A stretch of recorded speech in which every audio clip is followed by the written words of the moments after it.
Yang pertama ada Kerajaan Ternate. Kerajaan Ternate merupakan salah satu dari 4 kerajaan Islam di Maluku Utara dan merupakan salah satu kerajaan Islam tertua di Indonesia yang didirikan sekitar tahun 761 tahun silam, tepatnya pada tahun 1257 Masehi.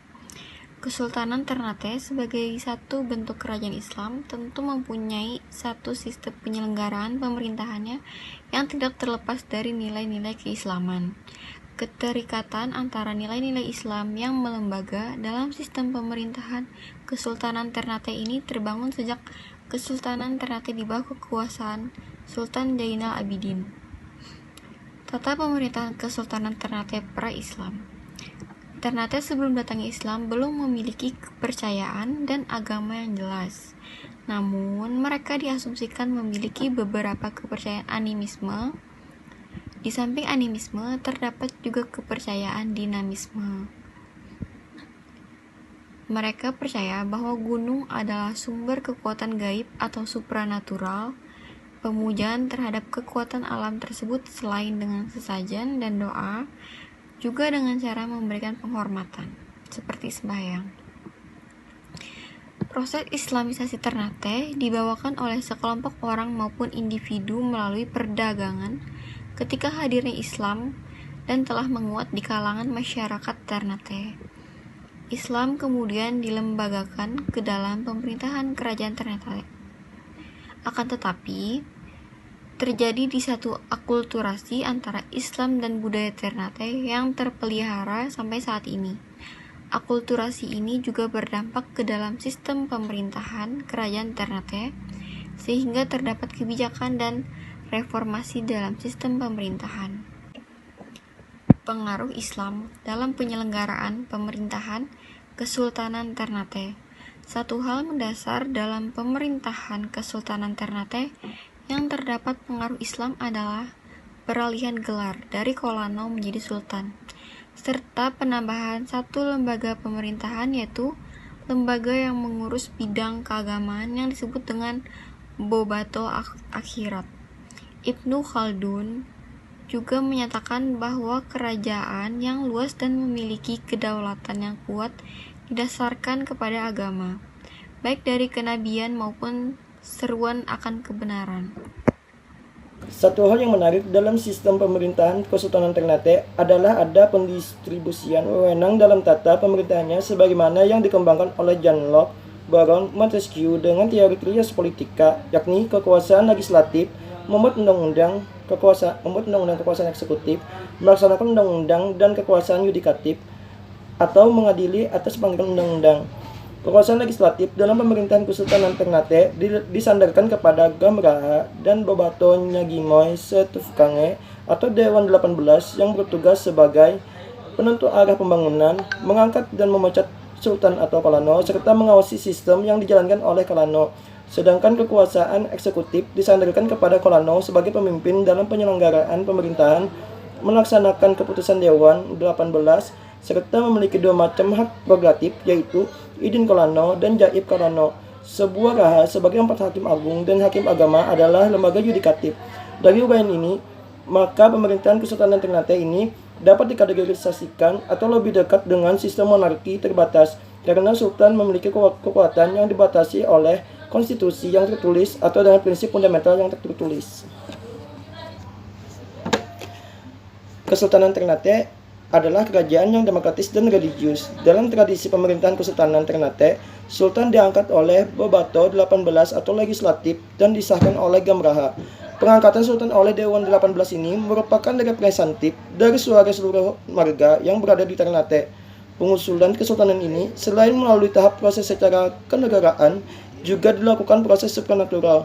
Proses ini dikenal dengan adat mengurung diri. Proses ini bermakna untuk mensucikan kepribadian lahir dan batin. Hal ini berlaku sejak zaman Memoleh, dan ketika Islam mulai menguat, maka tradisi ini diganti dengan cara berpuasa selama 7 hari. Satu hal yang tak kalah menarik juga dalam sistem pemerintahan kesultanan adalah kepemimpinan yang pernah dijabat oleh seorang perempuan.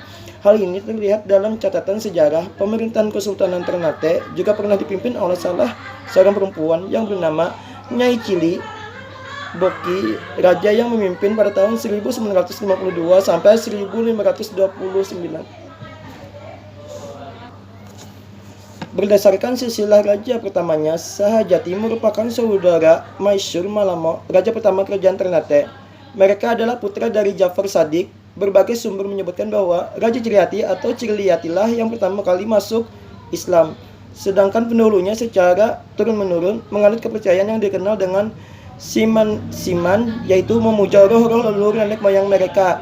Raja Ciriliati setelah masuk Islam diberi gelar Sultan Jamaluddin. Keislaman raja ini mempercepat proses islamisasi di kalangan rakyat Tidore dan juga didukung oleh aktivitas internal kerajaan. Setelah Sultan Jamaluddin wafat, jabatannya sebagai Sultan Tidore digantikan oleh putra sulungnya, yaitu Sultan Mansur. Tahun 1526, Sultan Mansur wafat dan baru pada tahun 1529, putra bungsunya Amiruddin Iskandar Zulkarnain dilantik menjadi Sultan Tidore pada usia yang masih sangat muda, sehingga diangkatlah Kaichil Rade. Pada masa ini terjadi beberapa kali peperangan dengan Portugis dan Ternate yang berakhir dengan perjanjian damai yang berisikan dua pokok. Pertama, semua rempah-rempah hanya boleh dijual kepada Portugis dengan harga yang sama yang dibayarkan Portugis kepada Ternate. Kedua, Portugis akan menarik armadanya dari Tidore.